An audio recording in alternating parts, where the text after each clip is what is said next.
ಸೋಮವಾರ ಬೆಳಿಗ್ಗೆ ಇಂಟರ್ವ್ಯೂ ಇದೆ. ಅದಕ್ಕೆ ಹೋಗುವ ಅವಸರದಲ್ಲಿ ದೀಕ್ಷಾ ಇದ್ದಾಳೆ. ಶ್ರುತಿ ಮತ್ತು ಸಿಂಧು ಹೋದ್ಮೇಲೆ ಆಕೆಗೆ ಶೂನ್ಯತೆ ಅನ್ನಿಸ್ತಿದೆ. ತನಗೆ ಪ್ರಿಯ ಆದವರೆಲ್ಲ ತನ್ನಿಂದ ದೂರ ಕರ್ಕೊಂಡು ಹೋಗ್ತಿದ್ದಾರಲ್ಲ, ಇದೆಲ್ಲ ವಿಧಿ. ಒಂದು ದೀರ್ಘ ಶ್ವಾಸ ತೆಗೆದುಕೊಂಡ ನಂತರ ಇಂಟರ್ವ್ಯೂಗೆ ಹೋಗೋದಕ್ಕೆ ತನ್ನ ಸರ್ಟಿಫಿಕೇಟ್ಸ್ ಎಲ್ಲವನ್ನ ಫೈನಲ್ ಇಟ್ಕೊಂಡು ಹಾಸ್ಟೆಲಿಂದ ಹೊರಗೆ ಬಂದಳು. ಒಂದು ರಿಕ್ಷಾದಲ್ಲಿ ಇಂಟರ್ವ್ಯೂ ನಡೆಯೋ ಜಾಗಕ್ಕೆ ಹೋದ್ಲು. ಸುಮಾರು 10 ಅಂತಸ್ತುಗಳಿರೋ ಒಂದು ದೊಡ್ಡ ಕಂಪನಿ. ದೀಕ್ಷಾ ಒಟ್ಟಾರೆಯಾಗಿ ಅಲ್ಲಿನ ವಾತಾವರಣವನ್ನು ಒಮ್ಮೆ ನೋಡಿದ್ಲು. ದೊಡ್ಡ ಕಂಪನಿ ಆದರೂ ಬಹಳ ಶಾಂತವಾದ ಪರಿಸರ. ಸುತ್ತಲೂ ಹಸಿರು ಮನಸ್ಸಿಗೆ ಒಂದು ತಂಪು ನೀಡ್ತು. ಆದರೆ ಹೃದಯ ಮಾತ್ರ ಕಾರಣ ಇಲ್ಲದೆ ವೇಗವಾಗಿ ಬಡೀತಿದೆ. ಅದ್ಯಾಕೆ ತಿಳಿಯದು. ಏನೇನೋ ಯೋಚಿಸ್ತಾ ಅವಳು ಆ ಕಂಪನಿಯ ಒಳಗೆ ಪ್ರವೇಶಿಸಿದ್ಲು. ರಿಸೆಪ್ಷನ್ನಲ್ಲಿ ಹೋಗಿ ಇಂಟರ್ವ್ಯೂ ಎಲ್ಲಿ ನಡೀತಿದೆ ಅಂತ ಕೇಳಿ ತಿಳ್ಕೊಂಡ್ಳು. 7ನೇ ಮಹಡಿ ಕಂಪನಿಯ CEO ಕಾನ್ಫರೆನ್ಸ್ ರೂಮ್ನಲ್ಲಿ ಇಂಟರ್ವ್ಯೂ ನಡೀತಾ ಇದೆ. ಲಿಫ್ಟ್ ಹತ್ತಿ 7ನೇ ಮಹಡಿಯನ್ನು ಆಯ್ಕೆ ಮಾಡುವಾಗಲೂ ನಿಲ್ಲದ ಹೃದಯದ ಬಡಿತ ಹೆಚ್ಚಾಗುತ್ತಲೇ ಇತ್ತು. ನಿನಗೆ ಯಾಕೆ ಈಶ್ವರ ಈಗ ಆತಂಕ? ಕ್ಯಾಂಪಸ್ ಸೆಲೆಕ್ಷನ್ ಮೂಲಕ ಈ ಕೆಲಸ ನಂಗೆ ಸಿಕ್ಕಿದೆ. ಇನ್ನು ಈ ಇಂಟರ್ವ್ಯೂ ಕೇವಲ ಒಂದು ಔಪಚಾರಿಕ ಭೇಟಿಯಷ್ಟೇ. ಆದರೂ ನಾನು ಯಾಕೆ ಗಾಬರಿ ಆಗಬೇಕು? ಒಂದಲ್ಲ ಒಂದು ಯೋಚನೆಗಳು ಅವಳನ್ನ ಮುತ್ಕೊಂಡ್ವು. ಅವಳು ಅಲ್ಲಿಗೆ ಹೋಗೋಷ್ಟರಲ್ಲಿ ತನಗಿಂತ ಮೊದಲು ಬಂದು 2-3 ಇಂಟರ್ವ್ಯೂ ನಡೀತಿತ್ತು. ಅವರು ಕೂಡ ತನ್ನಂತೆ ಕ್ಯಾಂಪಸ್ ಸೆಲೆಕ್ಷನ್ ಮೂಲಕ ಬಂದವರು. ಅವ್ರನ್ನೆಲ್ಲ ಇಂಟರ್ವ್ಯೂ ಮುಗಿಸಿ ಬಹಳ ಶಾಂತವಾಗಿ ಹೊರಗೆ ಬರ್ತಿದ್ರು. ಅಷ್ಟಾದರೂ ತನಗೆ ಯಾಕೆ ಕಾರಣ ಇಲ್ಲದ ಆತಂಕದ ಅವಶ್ಯಕತೆ ಇಲ್ಲ. ನಾನು ಸರಿಯಾಗಿದ್ದೀನಿ. ಒಮ್ಮೆ ದೀರ್ಘವಾಗಿ ಉಸಿರು ತೆಗೆದು ಅವಳು ಆರಾಮವಾಗಿ ಕೂತ್ಕೊಂಡ್ಳು. ದೀಕ್ಷಿತಾ, ಹೊರಗೆ ಬಂದು ಒಬ್ಬ ಸಿಬ್ಬಂದಿ ಹೆಸರು ಕರೆದ್ರು. ನಾನೇ ಸರ್. ಸರಿ, ಒಳಗೆ ಹೋಗಿ. ಹೃದಯ ತಮಟೆ ಬಡ್ದಂತ ಬಡೀತಿದೆ. ಆದರೂ ಅದನ್ನೇನು ಹೊರಗೆ ತೋರಿಸ್ದೆ ಧೈರ್ಯ ತಂದುಕೊಂಡು ಅವಳು ಒಳಗೆ ಹೋಗಲು ಅನುಮತಿ ಕೇಳಿದ್ಲು. ಅನುಮತಿ ಸಿಕ್ಕ ಕೂಡಲೇ ಅವಳು ಒಳಗೆ ಹೋದ್ಲು. ಇಂಟರ್ವ್ಯೂ ಬೋರ್ಡ್ನಲ್ಲಿ ಕೂತಿರೋ ಜನರನ್ನು ಒಂದು ನಗುವಿನೊಂದಿಗೆ ನೋಡಿದ್ಲು. ಆಗಲೇ ಮಧ್ಯದಲ್ಲಿ ಕೂತಿರೋನನ್ನು ಕಂಡು ಅವಳ ನಗು ಸ್ವಿಚ್ ಹಾಕಿದಂತೆ ನಿಂತು ಹೋಯಿತು. ವಿಕ್ರಮ್ ಸರ್. ತಿಳಿಯದೆ ಅವಳ ಬಾಯಿಂದ ಅವನ ಹೆಸರು ಹೊರಬಂತು. ದೀಕ್ಷಾಳನ್ನು ಕಂಡ್ರು. ವಿಕ್ರಮ್ನಲ್ಲಿ ದೊಡ್ಡ ಬದಲಾವಣೆ ಏನೂ ಇಲ್ಲ. ಹಿಂದೆ ಎಲ್ಲೋ ನೋಡಿದ ಪರಿಚಯವನ್ನೂ ತೋರಿಸದೆ ಕೂತಿದ್ದಾನೆ. ಮಿಸ್ ದೀಕ್ಷಾ, ಕೂತ್ಕೊಳ್ಳಿ, ಇಂಟರ್ವ್ಯೂ ಬೋರ್ಡ್ನಲ್ಲಿದ್ದ ಒಬ್ಬರು ಹೇಳಿದರು. ಅವಳು ವಿಕ್ರಮನ ಎದುರಿಗಿದ್ದ ಕುರ್ಚಿಯಲ್ಲಿ ಕೂತ್ಲು. ಕೈಯಲ್ಲಿದ್ದ ಸರ್ಟಿಫಿಕೇಟ್ಸ್ಗಳನ್ನು ವಿಕ್ರಮನ ಕಡೆ ನೀಡಿದ್ಲು. ಅವನು ಅದನ್ನು ಅವಳ ಕೈಯಿಂದ ಪಡೆದು ಪರಿಶೀಲಿಸಿ ಜೊತೆಗಿದ್ದ ಇತರ CEOಗಳಿಗೆ ನೀಡ್ದ. Wow, great! ಶಾಲೆಯಲ್ಲೂ ಕಾಲೇಜಿನಲ್ಲೂ ರ್ಯಾಂಕ್ ಹೋಲ್ಡರ್ ಆಗಿದೆಯಲ್ಲ Deeksha. Congrats. Thank you sir. ಒಂದು ಸಣ್ಣ ನಗುವಿನೊಂದಿಗೆ ಅವಳು ಹೇಳಿದ್ಲು. ದೊಡ್ಡ ಉದ್ಯಮಿ ವಿಶ್ವನಾಥನ ಮಗಳಿಗೆ ಇಂತಹ ಒಂದು ಕೆಲಸದ ಅವಶ್ಯಕತೆ ಏನಿದೆ? ಎಷ್ಟೋ ಕಂಪ್ನಿಗಳಿವೆಯಲ್ಲ. ವಿಕ್ರಮನ ಕಡೆಯಿಂದ ಒಂದು ಅಸಡ್ಡೆಯ ಪ್ರಶ್ನೆ ದೀಕ್ಷಾಳ ಕಡೆ ಬಂತು. ದೀಕ್ಷಾ ವಿಕ್ರಮ್ನನ್ನು ಒಮ್ಮೆ ನೋಡಿದ್ಲು. ಮೃದುವಾಗಿ ಒಮ್ಮೆ ನಕ್ಕದ್ಲು. ಸರ್, ನಾನು ಹೇಳೋದು ತಪ್ಪಾಗಿದ್ರೆ ಕ್ಷಮಿಸಿ. ನನ್ನ ತಂದೆ ದೊಡ್ಡ ಉದ್ಯಮಿ. ಎಷ್ಟೋ ಕಂಪ್ನಿಗಳಿವೆ. ತಂದೆ ಆನೆ ಮೇಲೆ ಕೂತರೆ ಮಕ್ಕಳಿಗೆ ಅದರ ಗುರುತು ಇರುತ್ತದೆಯೇ ಸರ್? ನಾನು ಬಾಲ್ಯದಿಂದಲೇ ಸ್ವಂತವಾಗಿ ಸಂಪಾದಿಸೋಕೆ ಇಷ್ಟಪಡೋಳು. ಮಕ್ಕಳಿಗೆ ಟ್ಯೂಷನ್ ಹೇಳಿಕೊಟ್ಟು ಮನೆ ಅಲಂಕಾರದ ವಸ್ತುಗಳನ್ನ ಸ್ವಂತವಾಗಿ ತಯಾರಿಸಿ ಮಾರಿ ನನ್ನ ಅಗತ್ಯಕ್ಕೆ ಬೇಕಾದ ಹಣವನ್ನು ನಾನೇ ಮಾಡ್ಕೊಂಡಿದ್ದೀನಿ. ಅದಕ್ಕೆ ಕಾರಣ ತಂದೆ ಪಾಕೆಟ್ ಮನಿ ಕೊಡ್ತಿರ್ಲಿಲ್ಲ ಅಂತಲ್ಲ, ನನಗದು ಇಷ್ಟ ಆಗಿತ್ತು. ಸ್ವಂತವಾಗಿ ಸಂಪಾದಿಸಿದ ಹಣದಿಂದ ಏನನ್ನಾದರೂ ಖರೀದಿಸುವಾಗ ಅಥವಾ ಯಾರಿಗಾದರೂ ಏನನ್ನಾದರೂ ಕೊಡಿಸುವಾಗ ಸಿಗೋ ಆ ತೃಪ್ತಿ ಇದೆಯಲ್ಲ, ಅದನ್ನು ಅನುಭವಿಸಲು ನನಗಿಷ್ಟ. ಇಲ್ಲಿಯೂ ಈ ಕೆಲಸ ನನ್ನ ಸಾಮರ್ಥ್ಯಕ್ಕೆ ಸಿಕ್ಕಿದೆ. ಅದಕ್ಕಾಗಿ ಈ ಕೆಲಸಕ್ಕೆ ಬಂದಿದ್ದೀನಿ. ದೀಕ್ಷಾ ಹೇಳಿ ಮುಗಿಸಿದ ಕೂಡಲೇ ಅಲ್ಲಿ ಎಲ್ಲರೂ ಚಪ್ಪಾಳೆ ತಟ್ಟಿದ್ರು, ವಿಕ್ರಮ್ನನ್ನು ಹೊರತುಪಡಿಸಿ. ಬಹಳ ಒಳ್ಳೆಯದು ದೀಕ್ಷಾ, ನಿನ್ನ ಈ ನಡವಳಿಕೆ ತುಂಬ ಚೆನ್ನಾಗಿದೆ. ಇಂದಿನ ಕಾಲದಲ್ಲಿ ಅಪ್ಪ ಅಮ್ಮನ ಹತ್ರ ಹಣ ಇದ್ದರೆ ಅದನ್ನು ಹೇಗೆ ಹಾಳು ಮಾಡೋದು ಅಂತ ಯೋಚಿಸೋ ಮಕ್ಕಳ ನಡುವೆ ನೀನು ಭಿನ್ನವಾಗಿ ಯೋಚಿಸ್ತಿರೋದು ನಿನ್ನ ಒಳ್ಳೆಯ ಗುಣ. ನಿನ್ನನ್ನು ನಾವು ಈ ಕಂಪನಿಯಲ್ಲಿ ವಿಕ್ರಮ್ನ ವೈಯಕ್ತಿಕ ಕಾರ್ಯದರ್ಶಿ, ಪರ್ಸ್ನಲ್ ಸೆಕ್ರೆಟರಿ ಹಾಗೆ ನೇಮಿಸಿದ್ದೀವಿ. ಹಲವು ಬಾರಿ ವಿಕ್ರಮ್ ಮಾಡಬೇಕಾದ ಕೆಲಸಗಳನ್ನ ದೀಕ್ಷಾ ಮಾಡಬೇಕಾಗತ್ತೆ. ನಿನಗೆ ಅದಕ್ಕೆ ಸಾಧ್ಯವಾಗುತ್ತಾ? ವಿಕ್ರಮ್ನ ವೈಯಕ್ತಿಕ ಕಾರ್ಯದರ್ಶಿ ಅಂತ ಹೇಳಿದ ಕೂಡಲೇ ದೀಕ್ಷಾಳಿಗೆ ಪ್ರಜ್ಞೆ ಹೋಗೋ ಸ್ಥಿತಿ ನಿರ್ಮಾಣ ಆಯಿತು. ಹಾಗಾದರೆ ದೀಕ್ಷಾ, ನಾಳೆಯಿಂದಲೇ ಕೆಲಸಕ್ಕೆ ಸೇರ್ಕೋ. ಒಳ್ಳೆಯದಾಗಲಿ. Best of luck. Thank you sir. ನೀನು ಇಂದೇ ಕಂಪ್ನಿ ಹಾಸ್ಟೆಲ್ಗೆ ಬದಲಾಗಬಹುದು. ಉಳಿದೆಲ್ಲ ಸೌಲಭ್ಯಗಳು ನಿನಗೆ ಅಲ್ಲಿ ಸಿಗುತ್ತವೆ. ಸರಿ ಸರ್, ಥ್ಯಾಂಕ್ ಯು. ಹಾಗಾದರೆ ದೀಕ್ಷಾ ಹೊರಡಬಹುದು. ಹೊರಡೋ ಮುನ್ನ ದೀಕ್ಷಾ ವಿಕ್ರಮನ ಒಮ್ಮೆ ನೋಡಿದ್ಲು. ಅಲ್ಲಿ ಈಗಲೂ ಅದೇ ಅಸಡ್ಡೆಯ ಮುಖಭಾವ. ದೀಕ್ಷಾ ಅದನ್ನು ಗಮನಿಸದೆ ಅಲ್ಲಿಂದ ಹೊರಬಂದಳು. ಅವಳಿಗೆ ಸಂತೋಷವೋ ಅಥವಾ ಸಂಕಟವೋ ಹೇಳಲಾಗದ ಒಂದು ರೀತಿ ಭಾವನೆಯಾಗಿತ್ತು. ಆದರೆ ಇನ್ನು ಮುಂದೆ ವಿಕ್ರಮನ ಮುಂದೆ ಆಳೆ ದೀಕ್ಷಾ ಆಗಲು ತಾನು ಸಿದ್ಧಳಿಲ್ಲ ಅಂತ ಮನಸ್ಸಿನಲ್ಲಿ ಗಟ್ಟಿಯಾಗಿ ನಿರ್ಧರಿಸಿದ್ಲು. ಮಿಸ್ಟರ್ ವಿಕ್ರಮನಾಥ್, ಇನ್ಮೇಲೆ ನೋಡಿ, ನೀವು ಬೇರೆಯದೇ ಒಬ್ಬಳು ದೀಕ್ಷಾಳನ್ನು ಒಂದಕ್ಕೆ 10 ಮಾತು ಮರಳಿ ಹೇಳೋನನ್ನ ನೋಡಿ ಅದನ್ನು ಯೋಚಿಸ್ತಾ ಸಂತೋಷದಿಂದ ಹಾಸ್ಟೆಲ್ಗೆ ಹೋದ್ಲು.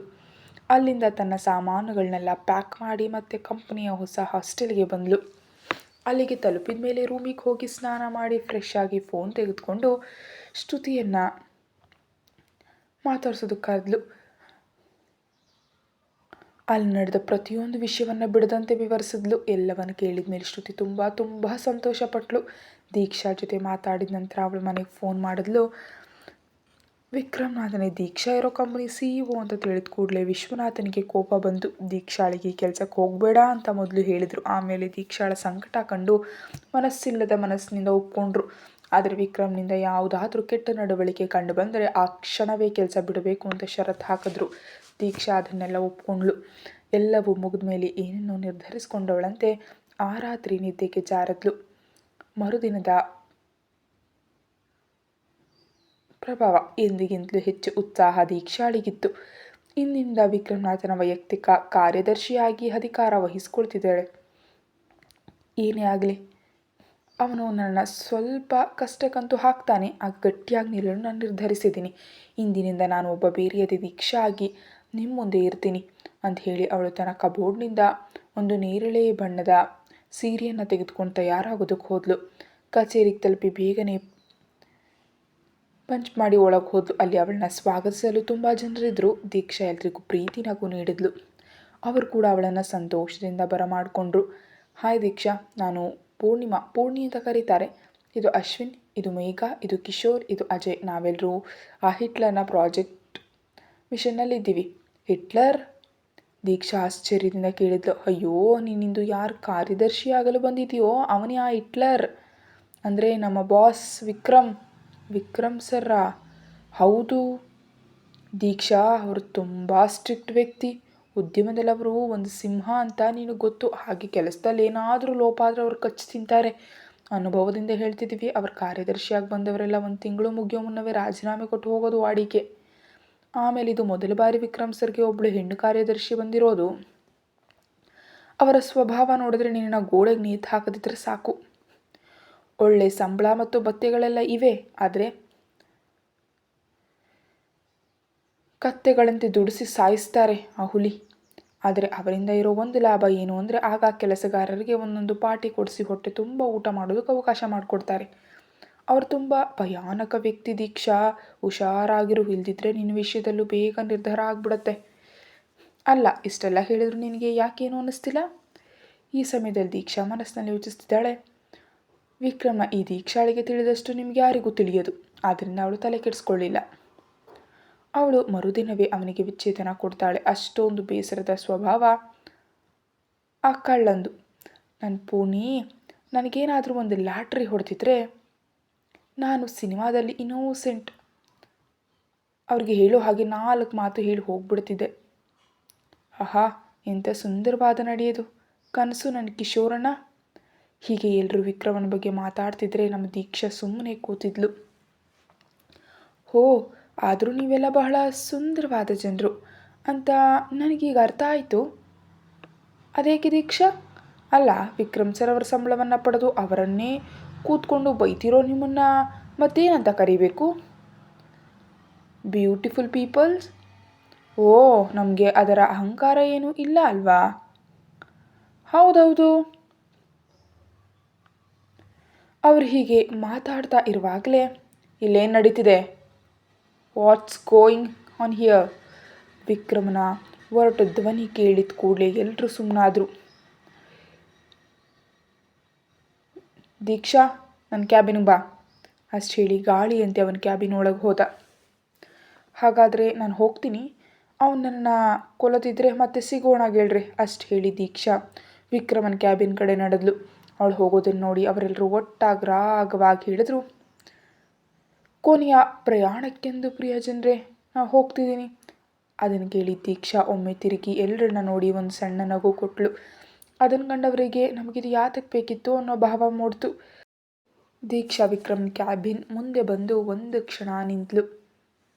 ಆ ಮುಖ ನೋಡುವಾಗ ಧೈರ್ಯವೆಲ್ಲ ತಿಳಿದಂತೆ ಸೋರು ಹೋಗುತ್ತೆ.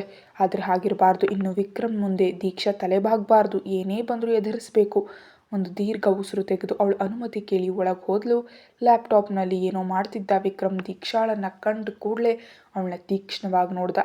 ಬರಬೇಕು ಮಿಸ್ ದೀಕ್ಷಿತಾ ವಿಶ್ವನಾಥನ್. ನಿನ್ನ ಈ ಮುಖ ನೋಡಬಾರ್ದು ಅಂತ ನಾನು ಕಾಲೇಜಿನಿಂದ ದೂರ ಬಂದೆ. ಅಷ್ಟನ್ನು ನೀನು ಸುತ್ತಿ ಸುಳಿದು ಮತ್ತೆ ಈ ವಿಕ್ರಮ್ನ ನೆಲಕ್ಕೆ ಬಂದಿದೆಯಲ್ವೇ? ಏನೇ ಇರಲಿ, ಇಲ್ಲಿಗೆ ಬಂದಮೇಲೆ ನೀನು ಸ್ವಲ್ಪ ಅನುಭವಿಸ್ತೀಯ. ಈ ವಿಕ್ರಮ್ ಯಾರು ಅಂತ ನಿಂಗೆ ಇನ್ನೂ ತಿಳಿಯಲಿದೆ. ವಿಕ್ರಮ್ ಹೇಳೋದೆಲ್ಲವೆಲ್ಲ ದೀಕ್ಷಾ ಒಂದು ನಗುವಿನೊಂದಿಗೆ ಕೇಳಿಸ್ಕೊಂಡ್ಳು. ಸರ್, ನಿಮ್ಮ ಭಾಷಣ ಮುಗೀತೆ? ಹಾಗಾದರೆ ನಾನು ಶುರು ಮಾಡಬಹುದೇ? ವಿಕ್ರಮ್ ಅವಳನ್ನ ಒಮ್ಮೆ ಅಸಡ್ಡೆಯಿಂದ ನೋಡ್ದ. ಸರ್, ನೀವು ಹೇಳಿದ್ರಲ್ಲ ನಾನು ಅನುಭವಿಸ್ತೀನಿ ಅಂತ, ನಿಮ್ಮನ್ನು ತಿಳಿಯಲಿದ್ದೀನಿ ಅಂತ. ಇದಕ್ಕಿಂತ ಹೆಚ್ಚಾಗಿ ನಿಮ್ಮನ್ನು ಏನು ಅರ್ಥ ಮಾಡ್ಕೊಳ್ಬೇಕು ಅಥವಾ ಇದಕ್ಕಿಂತ ಹೆಚ್ಚಾಗಿ ಏನು ಅನುಭವಿಸ್ಬೇಕು? ಒಬ್ಬ ಹೆಣ್ಣನ್ನು ಅಪಹರಿಸಿ ಅವಳ ವಿಡಿಯೋ ತೋರಿಸಿ ಹೆದರಿಸಿ ಮದುವೆ ಆಗ್ತೀರಿ. ನಂತರ ಅವಳನ್ನ ಮನೆಯಲ್ಲೇ ಬಂಧಿಸಿಡ್ತೀರಿ. ಮಾನಸಿಕವಾಗಿ ನೋವು ನೀಡ್ತೀರಿ. ದೈಹಿಕವಾಗಿ ಒಂದು ರಾತ್ರಿ ನೀವು ನನಗೆ ನೋವು ನೀಡಿದ್ದೀರಿ. ಇಷ್ಟೆಲ್ಲ ಮಾಡಿದ್ದು ನಾನು ನಿಮಗೇನಾದರೂ ತಪ್ಪು ಮಾಡಿದ್ದಕ್ಕಾ ಮಿಸ್ಟರ್ ವಿಕ್ರಮ್? ಅಲ್ಲ, ನನ್ನ ತಂದೆ ಮಾಡಿದ ತಪ್ಪಿಗೆ ಏನೂ ತಿಳಿಯದ ನನಗೆ ನೀವು ಶಿಕ್ಷೆ ನೀಡಿದ್ದೀರಿ. ಆದರೆ ಇನ್ನೂ ಅದು ನಡೆಯೋದಿಲ್ಲ. ನನಗೆ ಗೊತ್ತು ನನ್ನನ್ನು ನೋಯಿಸಲು ನೀವು ಇನ್ನೂ ಏನೇನೋ ಮಾಡ್ತೀರಿ ಅಂತ. ಅದನ್ನೆಲ್ಲ ಮನಸ್ಸಿನಲ್ಲಿ ಇಟ್ಕೊಂಡೆ ಇಂದು ನಾನು ಈ ಕೆಲಸಕ್ಕೆ ಸೇರಿದ್ದು. ಅದರಿಂದ ಸರ್, ಸುಮ್ಮನೆ ನನ್ನ ತಂಟೆಗೆ ಬರಬೇಡಿ. ಏಯ್! ಗಾಳಿಯಂತೆ ಬಂದವನವಳ ಕುತ್ತಿಗೆಯನ್ನು ಹಿಡಿದು ಗೋಡೆಗೆ ಒತ್ತದ. ತಕ್ಷಣದ ಈ ಕೃತ್ಯದಿಂದ ಅವಳು ಒಂದು ಕ್ಷಣ ಭಯಗೊಂಡ್ರು. ಕ್ಷಣಾರ್ಧದಲ್ಲಿ ಅವನ ಕೈಗಳನ್ನ ಕೊಡವ ಹಾಕಿದ್ಲವಳು. ಮುಟ್ಟಬೇಡಿ ನನ್ನ. ಮಿಸ್ಟರ್ ವಿಕ್ರಮ್, ಮರ್ತಿದ್ದೀರಾ? ನಾನೀಗ ನಿಮಗೆ ಯಾರೂ ಅಲ್ಲ. ಯಾವುದೇ ಸಂಬಂಧ ಇಲ್ಲದ ನಿಮ್ಮ ಬೆರಳಿನ ತುದಿ ನನ್ನನ್ನು ಮುಟ್ಟಬಾರ್ದು. ಅರ್ಥ ಆಯ್ತಲ್ಲ? ನನ್ನ ತೊಂದರೆ ಕೊಡೋದಕ್ಕೆ ಪ್ರಯತ್ನಿಸಿದರೆ ನೀವಿನ್ನು ಜೈಲಿನಲ್ಲಿರ್ತೀರಿ. ಒಬ್ಬ ಬಾಸ್ ಆಗಿ ನಿಮ್ಮನ್ನು ಅನುಸರಿಸಲು ನಾನು ಬದ್ಧಳಾಗಿದ್ದೀನಿ. ಅದಕ್ಕಿಂತ ಹೆಚ್ಚಾಗಿ ಏನಾದರೂ ಮಾಡಿದ್ರೆ ಅಷ್ಟು ಹೇಳಿ ಕ್ಯಾಬಿನ್ ಬಾಗಿಲು ಎಳೆದು ಅವಳು ಹೊರಗೆ ಹೋದ್ಲು. ದೀಕ್ಷಾ ಹೋದ ಕೂಡಲೇ ವಿಕ್ರಮ್ ತನ್ನ ಕೈಯನ್ನು ಟೇಬಲ್ ಮೇಲೆ ಬಲವಾಗಿ ಗುದ್ದಿದ. ಅವನಿಗೆ ಹುಚ್ಚು ಹಿಡಿದಂತ ಅನ್ನಿಸ್ತು. ಗಾಳಿಗಿಂತ ವೇಗವಾಗಿ ಅವನು ಹೊರಗೆ ಹೋದ. ವಿಕ್ರಮ್ ಹೋಗೋದನ್ನ ಕಂಡು ಈ ಮನುಷ್ಯನಿಗೇನಾಯಿತು? ಈ ರೀತಿ ಒಳ್ಳೆ ಗಾಳಿ ನುಗ್ದಾಗ ಹೋಗ್ತಿದಾರಲ್ಲ. ನನ್ನ ಪೂರ್ಣಿ, ಅವನು ಕೇಳಿಸ್ಕೊಳ್ಬಾರ್ದು ನಿನ್ನ. ಒಂದು ವೇಳೆ ಕೇಳಿಸ್ಕೊಂಡ್ರೆ ನೀನು ಗಾಳಿಯಲ್ಲಿ ನಿಲ್ಲಿಸ್ತಾನೆ. ಅಲ್ಲ ದೀಕ್ಷಾ, ನೀನು ಹೋಗಿ ಏನಾಯಿತು? ಅವ್ರ ಬಾಯಿಂದ ಸರಿಯಾಗಿ ಕೇಳಿಸ್ಕೊಂಡಿಯಾ? ಆಹಾಹಾ, ಉಲ್ಟಾ ನನ್ನ ಬಾಯಿಂದ ಅವ್ರು ಕೇಳಿಸ್ಕೊಂಡಿದ್ದಾರೆ ಅಂತ ಪಾಪ ಈ ಜನರಿಗೆ ತಿಳಿಯೋದಿಲ್ಲ. ದೀಕ್ಷಾ ತನ್ನಲ್ಲೇ ಅಂದ್ಕೊಂಡ್ಳು. ಅವರು ನನ್ನ ತುಂಬ ಬೈದರು, ಆದರೆ ನಾನು ಯಾವುದನ್ನು ಕೇಳಿಸ್ಕೊಳ್ಳೇ ಇಲ್ಲ. ಕೇಳಿಸ್ಕೊಳ್ಳಿಲ್ವಾ? ಹೌದು, ನಾನು ಕಿವಿಯಲ್ಲಿ ಈಗೋ ಈ ಅತ್ತಿ ಇಟ್ಕೊಂಡಿದ್ದೆ. ಅಬ್ಬಾ, ದೊಡ್ಡ ಬುದ್ಧಿವಂತೆ ನೀನು ಸರಿಯಾದವಳು. ಅವ್ರು ನೋಡಿದರೆ ಆ ಹತ್ತಿಯನ್ನು ನಿನ್ನ ಮೂಗಿಗೆ ಇಡ್ತಿದ್ರು ಏನೋ. ಅಲ್ಲ, ನಿನಗವರು ಏನು ಕೆಲಸ ಕೊಡಲಿಲ್ವಾ? ಇಲ್ಲ, ತುಂಬ ಬೈದು ಹೊರ ಕಳಿಸಿದ್ರು. ಅಂದಿನ ದಿನ ಮತ್ತೆ ವಿಕ್ರಮ್ ಆಫೀಸಿಗೆ ಬರಲಿಲ್ಲ. ಆದ್ದರಿಂದ ದೀಕ್ಷಾಳಿಗೆ ಸ್ವಲ್ಪ ನೆಮ್ಮದಿ ಇತ್ತು. ಅವಳು ಎಲ್ಲರ ಜೊತೆ ಬೇಗನೆ ಹೊಂದ್ಕೊಂಡ್ಳು. ಎಲ್ರಿಗೂ ಅವಳು ಒಂದೇ ದಿನದಲ್ಲಿ ಪ್ರಿಯವಾದವಳಾಗಿ ಬದಲಾಗಿದ್ಲು. ಸಾಯಂಕಾಲ ಕೆಲಸ ಮುಗಿಸಿ ಹಾಸ್ಟೆಲ್ಗೆ ತಲುಪಿ ಸ್ನಾನ ಮಾಡಿ ಫ್ರೆಶ್ ಆಗಿ ಶ್ರುತಿ ಮತ್ತು ಸಿಂಧು ಜೊತೆ ಕಾನ್ಫರೆನ್ಸ್ ಕಾಲಲ್ಲಿ ಮಾತಾಡಿ ಇಂದಿನ ಘಟನೆಗಳನ್ನ ವಿವರವಾಗಿ ಹೇಳಿದ್ಲು. ದೀಕ್ಷಾ ವಿಕ್ರಮ್ನಿಗೆ ಅಷ್ಟೆಲ್ಲ ಹೇಳಿದಾಳೆ ಅಂತ ಕೇಳಿದ ಕೂಡಲೇ ಶ್ರುತಿ ಮತ್ತು ಸಿಂಧುಗೆ ಸಂತೋಷ ಆಯಿತು. ಇನ್ನೂ ತುಂಬ ಸಮಯ ಮಾತುಕತೆ ನಡೆಸಿ ಅವರು ಫೋನ್ ಇಟ್ಟರು. ಅದಾದಮೇಲೆ ಮನೆ ಕರೆ ಮಾಡಿ ಮಾತಾಡಿದ ನಂತರ ಅವಳು ಊಟ ಮಾಡೋದಕ್ಕೆ ಹೋದ್ಲು. ಊಟ ಮುಗಿಸಿ ಬಂದು ಮಲಗಿದ್ಲು. ಆದರೆ ಯಾಕೋ ಅವಳಿಗೆ ನಿದ್ದೆ ಬರಲಿಲ್ಲ. ಅವಳೆದ್ದು ಬಾಲ್ಕನಿಯಲ್ಲಿ ಹೋಗಿ ಕೂತ್ಲು. ಮನಸ್ಸಿನಲ್ಲಿ ಇಂದು ವಿಕ್ರಮ್ ಜೊತೆ ಮಾತಾಡಿದ್ದೆಲ್ಲ ಕಣ್ಣು ತಿಳಿಯದೆಯೇ ತುಂಬಿ ಬಂತು. ಬಹಳ ಹೊತ್ತು ಆಕಾಶದ ನಕ್ಷತ್ರಗಳನ್ನ ನೋಡ್ತಾ ಕೂತ್ಲು. ಆಮೇಲೆ ಯಾವಾಗಲೋ ಹೋಗಿ ಮಲಗಿದ್ಲು. ಮರುದಿನ ಒಂದು ಕಡು ನೀಲಿ ಬಣ್ಣದ ಸೀರೆಯನ್ನು ಉಟ್ಟು ಕಚೇರಿಗೆ ಹೋದ್ಲು. ಎಂದಿನಂತೆ ಎಲ್ಲರ ಜೊತೆ ನಗ್ತಾ ಮಾತಾಡ್ತಿರುವಾಗಲೇ ವಿಕ್ರಮ್ ಬಂದ. ವಿಕ್ರಮ್ನನ್ನು ಕಂಡು ಕೂಡಲೇ ಎಲ್ಲರೂ ಮೌನವಾಗಿ ತಮ್ಮ ಕೆಲಸದತ್ತ ಮರಳಿದ್ರು. ದೀಕ್ಷಾ, ನಿನ್ನ ವಿಕ್ರಮ್ ಸರ್ ಕರೀತಿದ್ದಾರೆ. ಯಾಕಿರ್ಬೋದು? ನನ್ನ ಕೆಣಕೋದಕ್ಕಿರ್ಬೋದಾ? ಹಾಗಿದ್ರೆ ನಿನ್ನೆ ಬಾಕಿಯನ್ನು ಅವರು ನನ್ನ ಬಾಯಿಂದ ಕೇಳಿಸ್ಕೊಳ್ತಾರೆ. ಅದನ್ನು ಮನಸ್ಸಿನಲ್ಲಿ ಅಂದ್ಕೊಂಡು ಅವಳು ವಿಕ್ರಮನ ಕ್ಯಾಬಿನ್ ಕಡೆ ನಡೆದ್ಲು. ಮೈ ಕಮಿನ್ಸ್? ಎಸ್. ಅವಳು ಒಳಗೆ ಹೋದ್ಲು. ವಿಕ್ರಮ್ ಆಗ ಲ್ಯಾಪ್ಟಾಪ್ನಲ್ಲಿ ಬಹಳ ಗಂಭೀರವಾಗಿ ಏನನ್ನೂ ನೋಡ್ತಿದ್ದಾನೆ. ಇವರು ನನ್ನ ಕರೆದು ಸುಮ್ಮನೆ ನಿಲ್ಲಿಸಿದಾರಾ? ನಾನು ಇಲ್ಲೇ ನಿಂತಿದ್ರು ಇವರು ಲ್ಯಾಪ್ಟಾಪಲ್ಲಿ ನೋಡ್ತಿದ್ದಾರೆ. ಸರ್? ಏನು? ನಾನು ಬಂದು ಸಮಯ ಆಯಿತು. ನನ್ನನ್ನು ಯಾಕಿಲ್ಲೇ ಕರೆಸಿದ್ದೀರಿ? ಆ ಶೆಲ್ಫ್ ನೋಡು, ಅದರಲ್ಲೆಲ್ಲಕ್ಕಿಂತ ಮೇಲಿರೋ ಆ ಫೈಲ್ಸ್ ತೆಗೆದುಕೊಂಡು ಬಾ. ಇದಕ್ಕೆ ನನ್ನ ಇಲ್ಲಿ ಕರೆಸಿದ್ದು ರಾಕ್ಷಸ. ವಿಕ್ರಮ್ ನನ್ನ ಮನಸ್ಸಿನಲ್ಲಿ ಬೈಯುತ್ತಾ ದೀಕ್ಷಾ ಫೈಲ್ ತೆಗೆಯೋದಕ್ಕೆ ಹೋದ್ಲು. ಆ ಕಪಾಟಿನ ಹತ್ರ ಹೋಗಿ ಕೈ ಎತ್ತು ನೋಡುವಾಗ ಅವಳಿಗೆ ಆ ಕಹಿ ಸತ್ಯ ಅರ್ಥ ಆಯಿತು. ಆ ಕಪಾಟು ಬಹಳ ಎತ್ತರ ಇದೆ, ತನ್ನ ಕೈ ಮುಟ್ತಿಲ್ಲ. ಇದು ಈ ರಾಕ್ಷಸ ಬೇಕಂತಲೇ ಮಾಡಿದ ಕೆಲಸ. ಸೋತು ಹಿಂದೆ ಸರಿಬೇಡ ದೀಕ್ಷಾ. ನನ್ನ ಜೊತೆ ನಾ ವಿಕ್ರಮ್ನ ಆಟ. ಅಲ್ಲಿ ನಿಂತು ಕನಸು ಕಾಣೋದಕ್ಕೆ ಹೇಳಿದಲ್ಲ, ಫೈಲ್ ತೆಗೆಯೋದಕ್ಕೆ ಹೇಳಿದ್ದು. ಓ, ಅರ್ಥ ಆಯಿತು. ವಿಕ್ರಮ್ನನ್ನು ಒಮ್ಮೆ ಅಸಡ್ಡೆಯಿಂದ ನೋಡಿ ಅವಳು ಫೈಲ್ ತೆಗೆಯುವ ಪ್ರಯತ್ನ ಶುರು ಮಾಡಿದ್ಲು. ಎತ್ತಿ ಹಾರಿ ನೋಡಿದ್ಲು, ಯಾವುದೇ ಪ್ರಯೋಜನ ಇಲ್ಲ. ಸೀರೆ ತುದಿ ತೆಗೆದು ನಡುವಿಗೆ ಸಿಕ್ಕಿಸ್ಕೊಂಡ ನಂತರ ಒಮ್ಮೆ ಹಾರಿ ನೋಡಿದ್ಲು. ಇವಳೇನು ಮಾಡ್ತಿದ್ದಾಳೆ ಅಂತ ನೋಡಲು ತಿರುಗಿದ ವಿಕ್ರಮ್ನಿಗೆ ಕಂಡದ್ದು ಸೀರೆಯ ತುದಿ ನಡುವಿಗೆ ಸಿಕ್ಕಿಸಿ ಫೈಲ್ ತೆಗೆಯಲು ಮೇಲೆ ಹಾರ್ತಿರೋ ದೀಕ್ಷಾ. ಅವಳ ಬಿಳುಪಾದ ಮತ್ತು ಹೊಳೆಯುವ ಹೊಟ್ಟೆ ಸರಿಯಾಗಿ ಕಾಣ್ತಿತ್ತು. ಒಂದು ಕ್ಷಣ ವಿಕ್ರಮ್ ಕಣ್ಣುಗಳು ಅವಳ ಹೊಟ್ಟೆ ಮೇಲೆ ನೆಟ್ಟವು. ಇದು ಕೈಗೆ ಸಿಗೋ ಲಕ್ಷಣ ಇಲ್ಲ, ಇನ್ನು ಇವರನ್ನೇ ಕರೆಯೋದು ಒಳ್ಳೆಯದು. ದೀಕ್ಷಾಳ ಜೋರಾದ ಕರೆಯನ್ನು ಕೇಳಿದಾಗಲೇ ತಾನು ಇಷ್ಟು ಹೊತ್ತು ಅವಳ ಹೊಟ್ಟೆಯನ್ನೇ ನೋಡ್ತಾ ಇದ್ದೆ ಅಂತ ವಿಕ್ರಮ್ನಿಗೆ ನೆನಪಾಯಿತು. ಒಂದು ಕ್ಷಣ ಅವನಿಗೆ ಅವನ ಮೇಲೆ ಕೋಪ ಬಂತು. ಸರ್, ಮತ್ತೆ ಅವಳು ಕರೆದ ಕೋಪದಿಂದ ಇದ್ದು ಅವಳ ಹತ್ರ ಬಂದ. ಯಾಕೆ ಹೀಗೆ ಕಿರ್ಚಾಡ್ತಿದ್ಯಾ? ಅದು ನನಗೆ ಆ ಫೈಲ್ಸ್ ತೆಗೆಯೋದಕ್ಕಾಗ್ತಿಲ್ಲ, ಕೈ ತಲುಪ್ತಿಲ್ಲ, ಸ್ವಲ್ಪ ತೆಗೆದುಕೊಡ್ತೀರಾ? ಓ, ನಾನಾ ನಿನ್ನ ಬಾಸ್ ಅಥವಾ ನೀನು ನನಗಾ? ನೀನೇ ತೊಗೊಳ್ಬೇಕಷ್ಟೇ. ಹೌದು, ನನಗೆ ಆಗ್ತಿಲ್ಲ. 10 ತೊಗೊಳ್ಳೋಣ ಅಂದರೆ ಇಲ್ಲಿ ಕುರ್ಚಿಗಳೇನಿಲ್ಲ, ಅದಕ್ಕೆ ನಿಮ್ಮನ್ನು ಕೇಳಿದ್ದು. ಆಮೇಲೆ ಬಾಸ್, ಒಂದು ಫೈಲ್ ತೆಗೆದುಕೊಟ್ರೆ ಆಕಾಶ ಏನು ಉರುಳಿ ಬೀಳೋದಿಲ್ಲ. ಹೇಗಿದ್ದರೂ ಆ ಫೈಲ್ ನಿಮಗೆ ಬೇಕಲ್ವೇ? ಹಾಗಾದರೆ ನೀವೇ ತಗೊಳ್ಳಿ. ಏಯ್, ಅರ್ಚಬೇಡಿ, ನನಗೆ ತೆಗೆದುಕೊಳ್ಳೋದಕ್ಕಾಗೋದಿಲ್ಲ. ಕೊನೆಗೆ ವಿಕ್ರಮನೇ ಆ ಫೈಲ್ ತೆಗೆದು ಅವಳ ಕೈ ಕೊಟ್ಟ. ನನ್ನ ಜೊತೆನ ಇವರಾಟ. ನಾನು ಯಾರು ಅಂತ ಇವ್ರಿಗೆ ತೋರಿಸ್ತೀನಿ. ಲೇ, ಯಾವನ ಬಗ್ಗೆ ಯೋಚಿಸ್ತಾ ನಿಂತಿದ್ಯಾ? ನನಗೆ ಯಾರೂ ಇಲ್ಲ ಸರ್. ಇದ್ದ ಒಬ್ಬನನ್ನು ಈಗ ತಾನೇ ತಲೆಯಿಂದ ಕೆಳಗಿಳಿಸಿ ಕಳಿಸಿದ್ದೀನಿ. ಈಗ ನಾನು ಫ್ರೀ. ಹೆಚ್ಚು ಮಾತಾಡದೆ ಇಲ್ವಾ? ಅಷ್ಟು ಹೇಳಿ ವಿಕ್ರಮ್ ಮುಂದೆ ನಡೆದ. ದೀಕ್ಷಾ ಕೈಯಲ್ಲಿದ್ದ ಫೈಲ್ನಿಂದ ವಿಕ್ರಮ್ನನ್ನು ಹೊಡೆಯುವಂತೆ ಸನ್ನೆ ಮಾಡಿದ್ಲು. ನಡುವಿನ ಮೂಲಕ ಸುತ್ತಿ ಅವಳನ್ನ ಅವನು ಗೋಡೆಗೆ ಒತ್ತಿ ಹಿಡಿದ. ವಿಕ್ರಮನ ಕೈಗಳ ಬಿಸಿ ನಡುವಿಗೆ ತಗಲಿದ ಕೂಡಲೇ ದೀಕ್ಷಾ ಒಂದು ಕ್ಷಣ ಬೆಚ್ಚಿ ಬಿದ್ಲು. ಹೆಚ್ಚು ಆಟ ತೋರಿಸಿದ್ರೆ ನಿನ್ನ ಗೋಡೆಗೆ ಅಂಟಿಸ್ಬಿಡ್ತೀನಿ ನಾನು. ಅವನ ಕಣ್ಣಿಗೆ ಕಣ್ಣಿಟ್ಟು ಅವನು ಹೇಳ್ದ. ನನ್ನನ್ನು ಬಿಡಿ. ನೀನು ಏನಂದ್ಕೊಂಡೆ? ನೀನು ಆ ಫೈಲಿಂದ ನನ್ನ ಹೊಡೆಯೋದಕ್ಕೆ ಬಂದದ್ದು ನಾನು ನೋಡಲಿಲ್ಲ ಅಂತಾನಾ? ಆ ಕನ್ನಡಿಯಲ್ಲಿ ನಾನು ಕಂಡಿದ್ದೀನಿ. ಇಂಥ ಕೆಲಸ ಮಾಡಿದ್ರೆ ವಿಕ್ರಮ್ ಯಾರು ಅಂತ ನಿಂಗೆ ತಿಳಿಯುತ್ತೆ. ಹೊರಗೆ ಹೋಗು. ಇನ್ನು ಇವರ ಹತ್ರ ಮಾತು ಬೆಳೆಸೋದು ಸರಿಯಲ್ಲ ಅಂತ ಅನಿಸಿದ್ರಿಂದ ದೀಕ್ಷಾ ಏನೂ ಮಾತಾಡದೆ ಹೊರಗೆ ಹೋಗೋದಕ್ಕೆ ಬಾಗಿಲು ತೆರೆಯಲು ಮುಂದಾದಾಗ, ನಿಲ್ಲು ಇಲ್ಲೇ. ಇನ್ನು ಏನು ಹೇಳ್ತಾರೋ? ಅವಳು ಪ್ರಶ್ನಾರ್ಥಕವಾಗಿ ವಿಕ್ರಮ್ನನ್ನು ನೋಡಿದ್ಲು. ಇದು ಒಂದು ಆಫೀಸ್ ಅಷ್ಟೇ ಹೊರತು ಗಂಡಸರನ್ನು ಪ್ರಭಾವಿಸೋ ಜಾಗ ಅಲ್ಲ. Sir, what? ಅರ್ಥ ಆಗಲಿಲ್ಲ ಅಲ್ವಾ? ವಿಕ್ರಮ್ ಮತ್ತೆ ಅವಳ ಹತ್ರ ಬಂದ. ಒಂದು ಪೆನ್ ತೆಗೆದು ಅವಳ ಕಡೆ ತೋರಿಸ್ತಾ. ಅವಳಿದು ಯಾವುದಕ್ಕೆ ಎಂಬಂತೆ ವಿಕ್ರಮ್ನನ್ನು ಮತ್ತು ತನ್ನ ಹಿಂದಿನ ಕಡೆ ನೋಡಿದ್ಲು. ಅವನವಳನ್ನ ಎಳೆದು ತನ್ನ ಹತ್ತಿರ ನಿಲ್ಲಿಸ್ಕೊಂಡ. ನಂತರ ಆ ಪಿನ್ನಿಂದ ಅವಳ ಸೀರೆಯನ್ನು ಸರಿಯಾಗಿ ತೆಗೆದು ಬ್ಲೌಸ್ ಜೊತೆ ಸೇರಿಸಿ ಹೊಟ್ಟೆ ಕಾಣದಂತೆ ಪಿನ್ ಮಾಡ್ದ. ತಕ್ಷಣವೇ ದೀಕ್ಷಾಳಿಗೆ ನೆನಪಾಯಿತು, ಇಷ್ಟು ಸಮಯ ತಾನು ಹೀಗೆ ಹೊಟ್ಟೆ ತೋರಿಸ್ಕೊಂಡೆ ಇಲ್ಲಿ ನಿಂತಿದ್ದೆ ಅಂತ. ಅವಳಿಗೆ ಬಹಳ ಮುಜುಗರ ಆಯಿತು. ಈಗ ಅರ್ಥ ಆಯಿತಾ ನಿನಗೆ ನಾನು ಯಾಕೆ ನೀನು ಹೊಟ್ಟೆ ಮೇಲೆ ಕೈ ಇಟ್ಟೆ ಅಂತ? ಇಲ್ಲ, ಆಗಲೂ ನಿನಗೆ ಅರ್ಥ ಆಗಲಿಲ್ಲ. ನೀನು ಬಟ್ಟೆ ತೊಡೋ ಅಸಡ್ಡೆ. ಬಟ್ಟೆ ತೊಡುವಾಗ ಅದನ್ನು ಮರ್ಯಾದೆಯಿಂದ ತೊಡಬೇಕು, ಇಲ್ದಿದ್ರೆ ಹಾಕೋಬಾರ್ದು. ಮುಚ್ಚಬೇಕಾದ ಭಾಗಗಳನ್ನ ಮುಚ್ಚೋದು ಕಲಿಬೇಕು ಹೊರತು ಅದೆಲ್ಲವನ್ನು ಪ್ರದರ್ಶಿಸಿಕೊಂಡು ಓಡಾಡೋದು ಇಲ್ಲಿ ನಡೆಯೋದಿಲ್ಲ. ಯಾಕೋ ಅದನ್ನೆಲ್ಲ ಕೇಳಿದಾಗ ಅವಳಿಗೆ ಸಂಕಟ ಮತ್ತು ಅಳು ಬಂತು. ನಾನು ಬೇಕಂತ ಮಾಡಿದ್ದಲ್ಲ ಸರ್. ಬೆಳಗ್ಗೆ ಅವಸರದಲ್ಲಿ ಬರುವಾಗ. ಸ್ಟಾಪ್. ನನಗೆ ನಿನ್ನ ವಿವರಣೆ ಕೇಳಬೇಕಿಲ್ಲ. ನನ್ನ ಆಫೀಸ್ನಲ್ಲಿ ಹೀಗೆ ಓಡಾಡಲು ಆಗೋದಿಲ್ಲ ಅಷ್ಟೇ ನಾನು ಹೇಳಿದ್ದು. ಇದರ ಹೊರಗೆ ಹೋದ ಮೇಲೆ ನೀನು ಏನೇ ತೋರಿಸ್ಕೊಂಡ್ರೂ ನನಗೆ ಅದರ ಚಿಂತೆ ಇಲ್ಲ. ಆದರೆ ಇಲ್ಲಿ ಅದು ನಡೆಯೋದಿಲ್ಲ. ದೀಕ್ಷಿತ ಹೋಗಬಹುದು. ಅವಳು ತುಂಬಿದ ಕಣ್ಣುಗಳಿಂದ ಅವನ್ನ ಒಮ್ಮೆ ನೋಡಿ ಹೊರಗೆ ಹೋದ್ಲು. ಅವಳಿಗೆ ತನ್ನ ಮೇಲೆಯೇ ಕೋಪ ಬಂತು. ನನ್ನ ಅಸಡ್ಡೆಯಿಂದ ಅಲ್ವೇ ಈಗ ಹೀಗೆ ಕೇಳಿಸ್ಕೊಳ್ಬೇಕಾಯಿತು. ಬೆಳಗ್ಗೆ ಬಂದಾಗಲಿಂದಲೂ ನಾನು ಹೀಗೆ ಇದ್ದೇನಲ್ಲ, ಎಷ್ಟೋ ಜನರು ನೋಡಿರಬಹುದಲ್ವಾ? ಒಂದು ಕ್ಷಣ ವಿಕ್ರಮನ ಮೇಲೆ ಅವಳಿಗೆ ಕೃತಜ್ಞತೆ ಅನ್ನಿಸ್ತು. ಒಂದು ಪಿನ್ ಹಾಕಿ ಅದನ್ನು ಮುಚ್ಚಿದ್ದಕ್ಕೆ ಮತ್ತು ತನ್ನ ತಪ್ಪನ್ನು ತನಗೆ ತಿಳಿಸ್ಕೊಟ್ಟಿದ್ದಕ್ಕೆ. ಕತೆ ಮುಂದುವರಿಯುತ್ತೆ. ಹೆಚ್ಚಿನ ವಿಡಿಯೋಗಾಗಿ ಚಾನಲ್ಗೆ ಮೆಂಬರ್ಶಿಪ್ ತಗೊಳ್ಳಿ ಮತ್ತು ಸಬ್ಸ್ಕ್ರೈಬ್ ಮಾಡಿ. Thank you.